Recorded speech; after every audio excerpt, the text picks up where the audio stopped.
Okay, so my name is Anirudh. I am the only person here from Code Purple 5827. I'm currently the electronics lead, but I also do programming as the main part of my job at our team. And let's get started. So today I want to be talking about effective autonomous. I know that our team especially has struggled with autonomous in the past, just experimenting with different types of autonomous, and we've seen other teams do really great autonomouses, and just put that information out there.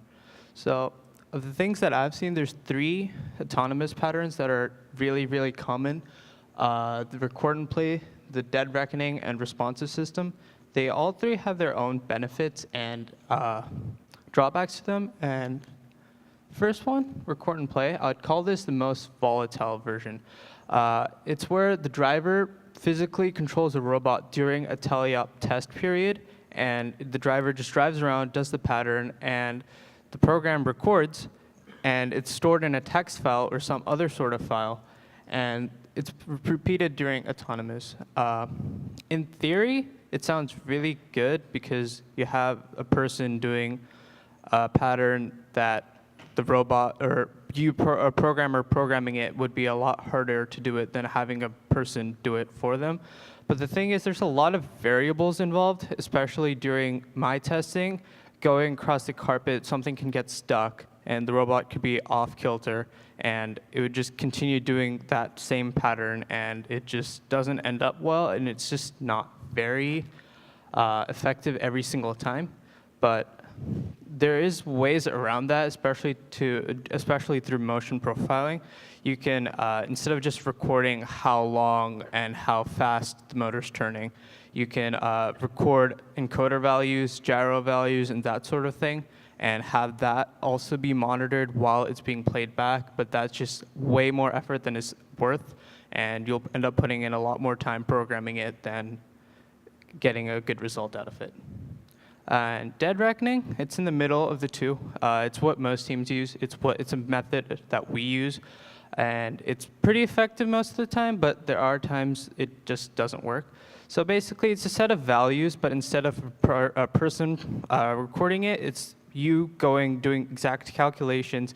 You're putting that values into a list, and that's essentially being replayed during autonomous. It's effective, but it's based on the way that you execute it. For example, our team, we had an asynchronous class. It just runs separate from the main robot code. There's a set of instructions that the robot has. It needs to be at this position at this time, and that sort of thing. It's really effective. It works quite well, but it just requires you to have exact measurements correct. And you have to really test it a lot because things can change based on friction and the speed and whenever the voltage drops. And last, but definitely not the least, is a responsive program. I call it responsive because it's responsive, but it's essentially where you see what 2910 did. They had a vision system that detected a cube that was right behind the switch, and they go park their robot right in front of it, go and grab it. But as you can expect, having a vision system that works fast and it works effectively is really, really hard to program. We had a guy on our programming team. He's been working well over a year on a vision system, but we still don't have a vision system that we can implement that we can say it works fast and it works effectively. There's still corner detection and just cube detection in general that's just not quite there. It's very effective and it's very precise if it's done properly, but it does take a lot of effort to get it going. But once you do, it's actually really effective. So where's the sweet spot? It's a really interesting thing to think about because what you need to do is what autonomous you're planning to do, it needs to be decided very early on in your planning for the entire robot. We usually decide what type we're going to do on the first day, the day of kickoff, and we plan accordingly. But last year we had some issues because most of our team graduated and we had to kind of figure everything out. But mostly it comes down to the experience of your programming team. If you have a really, really experienced programming team, then great. You can continue and do any of the first 2, the dead reckoning one or the responsive system, they're going to get you the most effective results. But if you're like a medium or like just beginning, I would suggest that you go into a dead reckoning.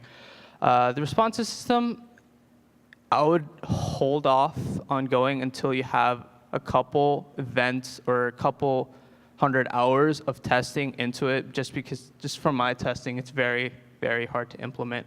Dead reckoning is a really good alternative. I think it's what most teams do.